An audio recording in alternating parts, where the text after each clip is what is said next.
Hello and good afternoon. Thank you for joining us for this afternoon's lunchtime bulletin. With me, Wadulo Mark Arnold, broadcasting live from Nile Avenue, also online under the name tag UBC TV Uganda. That's on YouTube. Thank you for joining us. We now give you the news in detail. The government chief whip Thomas Tayebwa has called for the never-ending diligence against the fight against COVID-19. Now he said this at the burial of the former Bushenyi Shaka Member of Parliament, Gordon Arinda, who was popularly known as Cowboy in Chezoba Sub-County, Bushenyi District. Residents of Chezoba Sub-County, Bushenyi District have turned up to pay last respects to fallen former Bushenyi Ishaka MP, Gordon Arinda.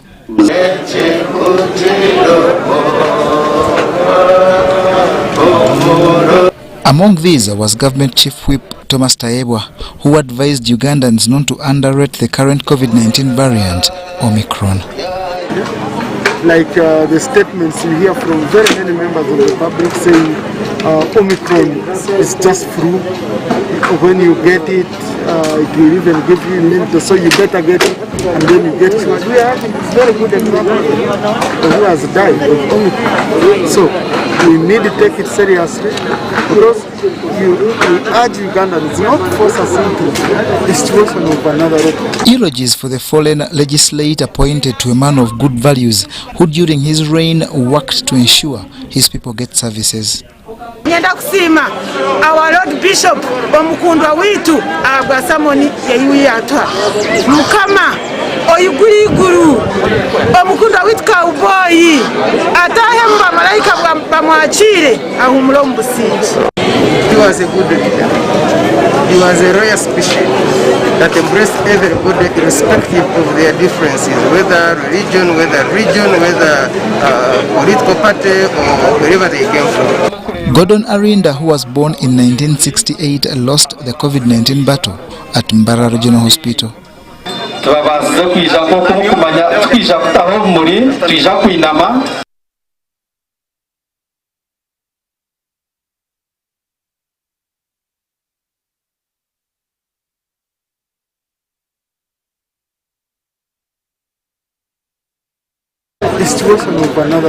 Eulogies for the fallen legislate appointed to a man of good values who during his reign worked to ensure his people. The State Minister for Luwero-Rwenzori Affairs, Alice Kaboyo, has handed over the National Resistance Army Archives Unity Office to Honorable Sarah Bananuka. Bananuka is the former Deputy Resident District Commissioner of Mbarara District. Let's take a look at these details. Sarah Wananuka is a daughter to the late Wananuka who lost his life in the 1973 war together with his three brothers who were murdered by the dictatorial regime of Idi Amin that suspected them of collaborators of the National Resistance Army. When time allows, we shall keep sharing information. So please, Sarah. In her speech, Bananuka thanked the president for the offer and showing love to the citizens of Uganda. Be part of this young team, this vibrant team, and this old woman working with these young people. I can assure you, you will not say we wish you had somebody younger. I'll try as my level best to move at your pace so that we can. Bananuka is the former Deputy Residence District Commissioner, Mbala District, who is a teacher by professional and worked on the youth desk in the President's office since 2001 to 2006. I consult you, I'll work with you, I will advise you, we shall sit and brainstorm and make sure that we make the reality. I've been reading the mission and vision of this. We must achieve our goal. Joseph Mobiru, UBC, Kampala. The new Industrial Training Council Chairperson, Dr. Ruth B. Nzikamusoke, has reiterated the need for youth to utilize the available vocational training skills that close the unemployment gaps in the country. She was addressing the council members meeting in Kampala to equip themselves with the legal framework of the Directorate of Industrial Training. The Directorate of Industrial Training in the Ministry of Education and Sports is orienting newly appointed members of the Industrial Council on policy issues and new trends in skills development. The Industrial Council is the policy-making organ of the Directorate. The Chairperson Industrial Training Council, Dr. Ruth B. Nzikamusoke, is pledging total commitment towards promoting Skills Uganda programs. As members that govern ITC, which is overseeing DIT, is to ensure that we come up with options on assisting the government in addressing the issues of youth unemployment, and especially the biggest challenge of having young people that don't have skills, but also that don't have any document that talk about the competencies that they have or what they can do. The acting director, Directorate of Industrial Training, Patrick Byakatonda, says the Directorate has registered an increase in numbers of candidates for occupational assessment. And we are ISO certified, that is achievement 1. 2, we have increase in numbers. Our assessment has increased from 17,000 to now 65,000. That is another achievement. Our non-tax revenue has increased from 800 million to now 4.7 billion. He cites inadequate funding and manpower hindering the effectiveness of the Directorate. Challenges, our structure does not encourage upward progression, especially from principal level. We also have few staff on the government payroll. There are 23, and the numbers being assessed have increased. Story by Henry Moganga for UBC News.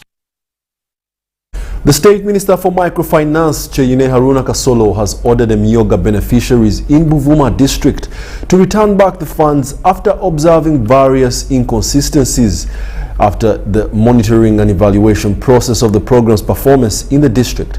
Now, this follows allegations of the funds misused by some of the stakeholders, a challenge that has affected the progress of the presidential initiative in Buvuma district. Abamemba kuva mungi zona buli abatuukana babuuzanze lwaki kwabese abasempinga tetufunye sente lwaki abafuna sente tebazikomyawo ebyo ebibuuzo babibuuzanze amanoti amange ne signatories omukulu chairman yatubulako era olwalefu bamukusobola nti waali. Those that will be found culpable and guilty, the long arm of the law will go for them.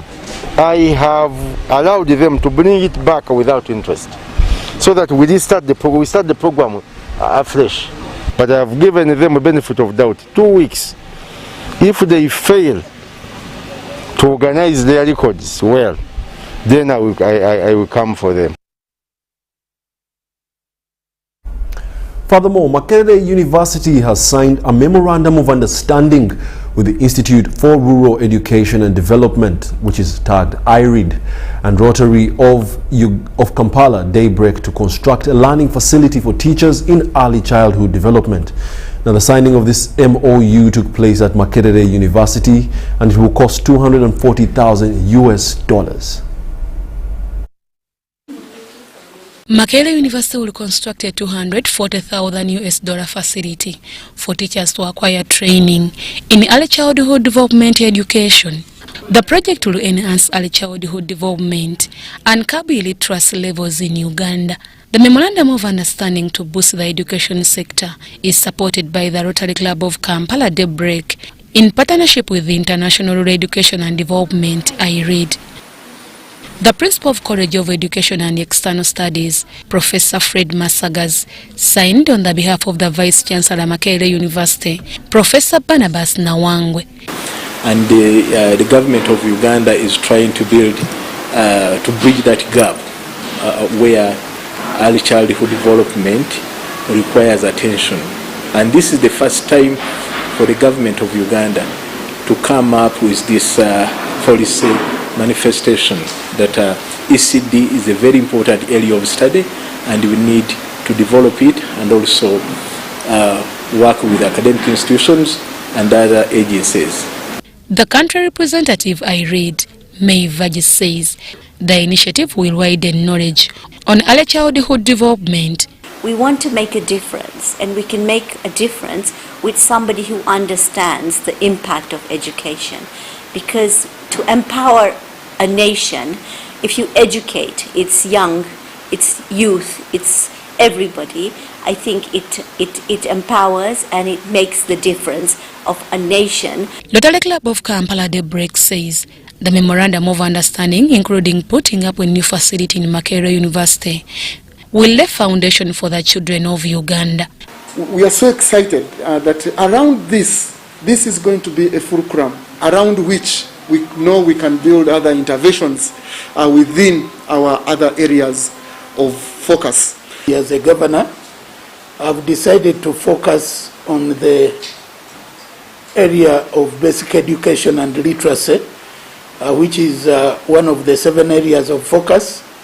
And within that, we are going to come up with a program which we've codenamed the BELAP, that is Basic Education and Literacy Enhancement Program, which will definitely be part of this whole initiative of ensuring that we empower our education, beginning at the very right center. The facility is estimated to cost $240,000.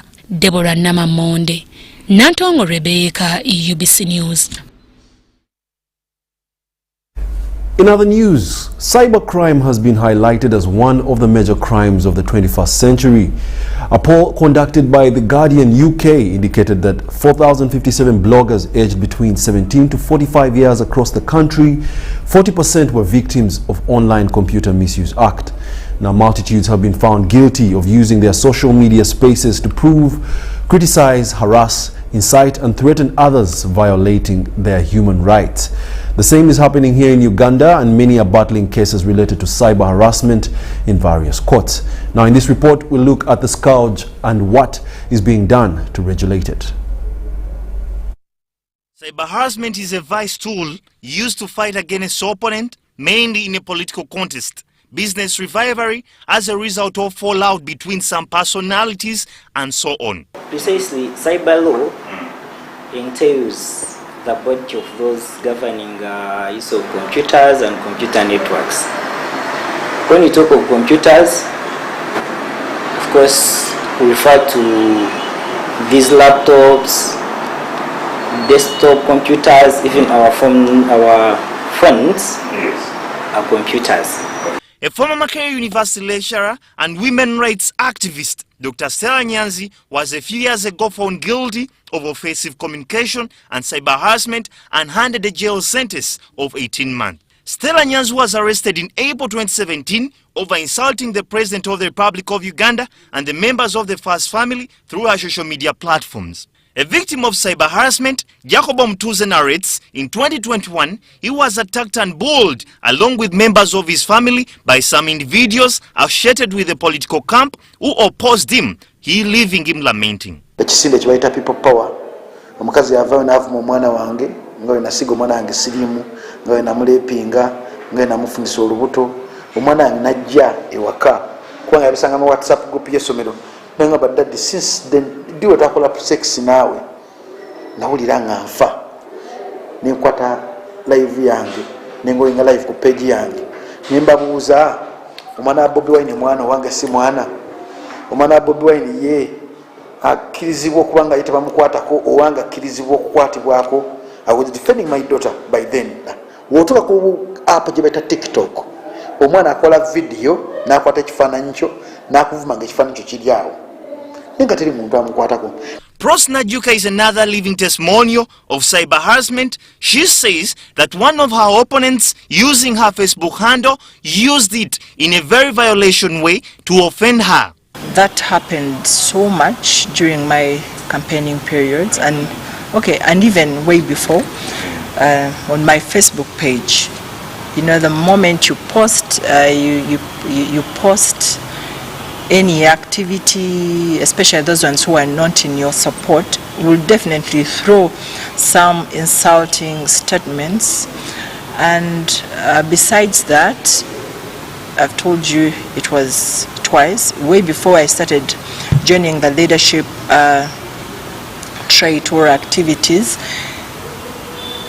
As women, we are also affected especially when it comes to sexual, you might find that a person will use that platform or that kind of way of either teasing or inflicting on your, feelings, and trying to provoke you in some way which might not be, as a person I might not be interested. Najuka states that she didn't know that it was a violation of one's right when someone uses a media platform to abuse, criticize, incite, harass, threaten, and others. And we don't know that if a person abuses you, they are infringing on my right. Being free of social bullying and all that, we do know that it is a right, not to be abused, not.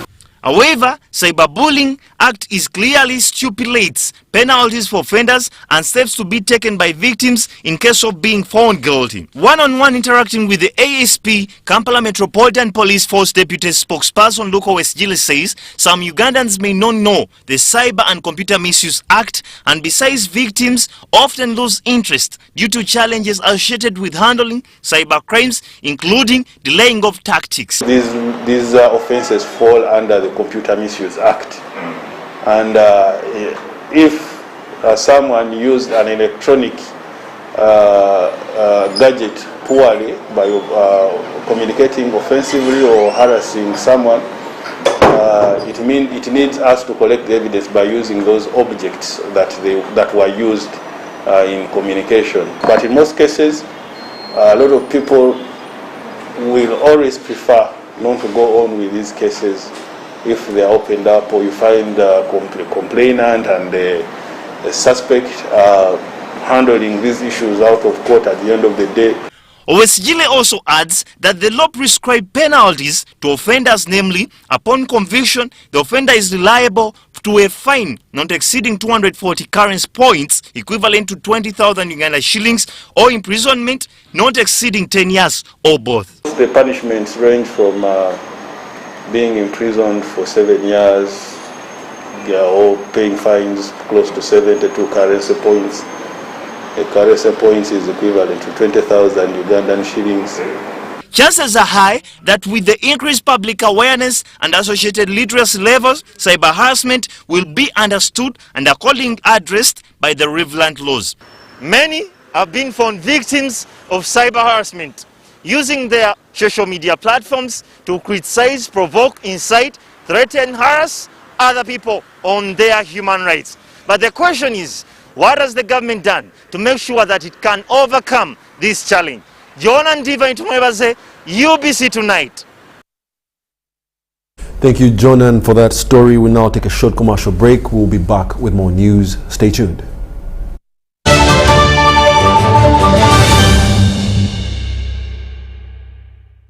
Pay school fees conveniently using MTN Momo. Dial *165 *80 hash. Enter the student code provided by the school. It will show you the student name and the class plus outstanding balance. Enter the amount you want to pay. Enter PIN. You will get a notification confirming payment. It's simple, secure, and convenient. Everywhere you go, MTN.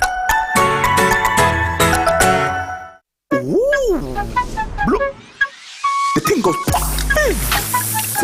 twink, twink, twink. Woo.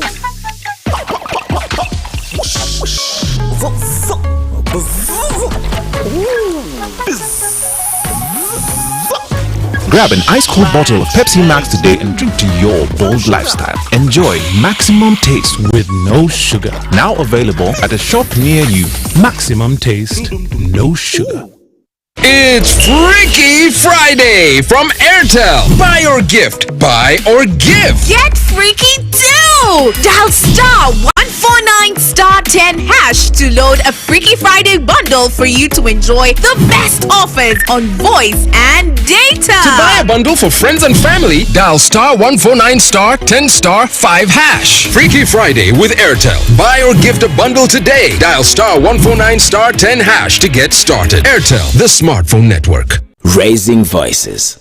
As a mother, my children depend on me to make this world a safer place for them. I'm not afraid to act when I see violence in the home and in my community. I promise to talk to my neighbors and friends about how we can nurture and protect the children. In this time of COVID, what is your promise to the children of Uganda? Because a violence-free childhood is everyone's right. Raising voices. It's Freaky Friday from Airtel. Buy or gift. Buy or give. Get freaky too! Dial star 149 star 10 hash to load a Freaky Friday bundle for you to enjoy the best offers on voice and data. To buy a bundle for friends and family, dial star 149 star 10 star 5 hash. Freaky Friday with Airtel. Buy or gift a bundle today. Dial star 149 star 10 hash to get started. Airtel, the smartphone network. It's no secret that ICT makes learning easy. The strides made in our field could not be possible without it.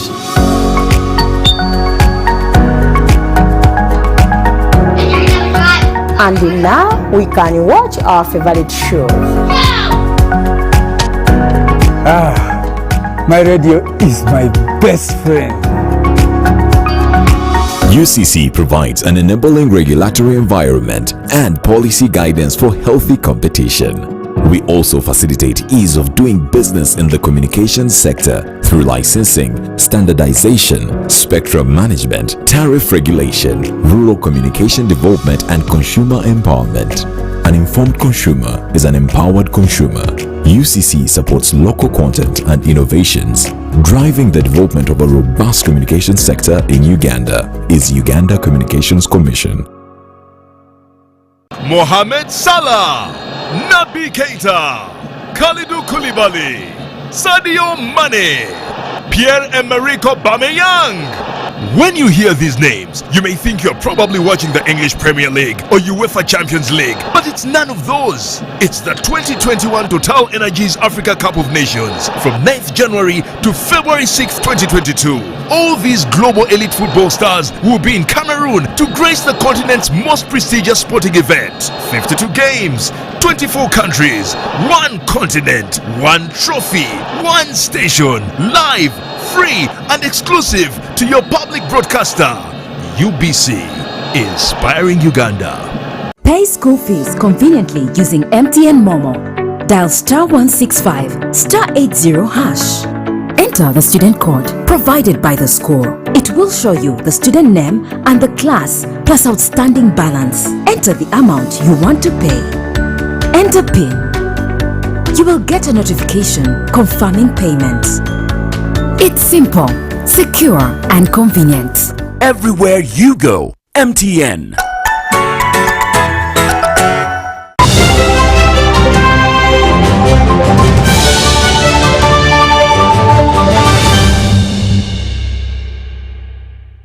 Welcome back to this lunchtime bulletin with me, Wadulo Mark Arnold. We now go into more news. The fourth COVID-19 wave in Africa that was driven primarily by the Omicron variant seems to be flattening, the World Health Organization has stated. As of 11th January, there have been 10.2 million cumulative COVID-19 cases in Africa. Weekly cases plateaued to the 7 days to 9th January and the week before. Southern America, or rather Southern Africa, which saw a huge increase in infections during the pandemic wave, recorded a 14% decline in infections over the past week. The time to declare that this is a welcome virus. No virus is welcome that kills people, and especially when that's to a great extent, that mortality and that suffering is preventable through the appropriate use of vaccinations. So I'm not aware of the specific comments made by any individual on this, but I will point you to the comments made by the Director General in his speech. Thank you very much, Dr. Ryan. We'll move information they need to make a good decision. So the issue of vaccine mandates becomes an issue when that have been broadcast in the media. As to diabetes management, we have not received any medication after June 2021. We have so far been using the stock we had before, and starting from September, we have started using expired anti-diabetic drugs, expired drugs, and our Uganda Hotels, Food, Tourism, Supermarkets and Allied Workers Union has signed a recognition agreement with Majid Alpha Time under its supermarket franchise name Carrefour. The move is to harmonize the relationship and working conditions of the employees. These are the details. Management has recognized the union as the sole negotiating agent for the workers of Carrefour. We shall use the word Carrefour as a franchise because though the organization is called Majid Al Fortin, but trading as Carrefour. And the second thing involved in the recognition agreement is the procedures of how we shall relate with the management. When shall we negotiate the general terms and conditions of service? When shall we elect branch leaders? How shall we be conducting our meetings between the union and management? Schedules of when we should have the collective bargaining agreement. How we shall attend to grievances that are, because where the employee and the employer is, certainly there shall be grievances or disputes. How shall we handle them? What are the steps of handling those grievances? That is all what is entailed in the procedures of the recognition agreement, which in other terms is called procedure agreement.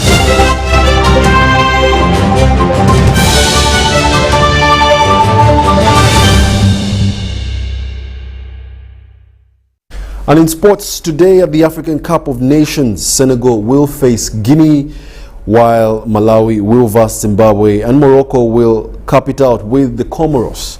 But here are some of the highlights we had yesterday.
Well, that's all we had time for. We hope that you enjoyed those highlights. Well, keep tuned to UBC TV for the latest updates about the African Cup of Nations.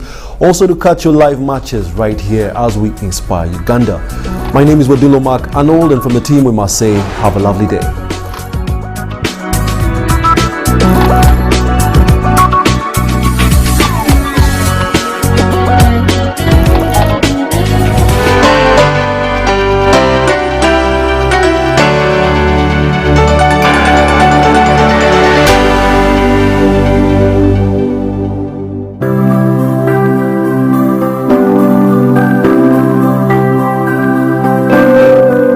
Nachibuka Priscilla Sarah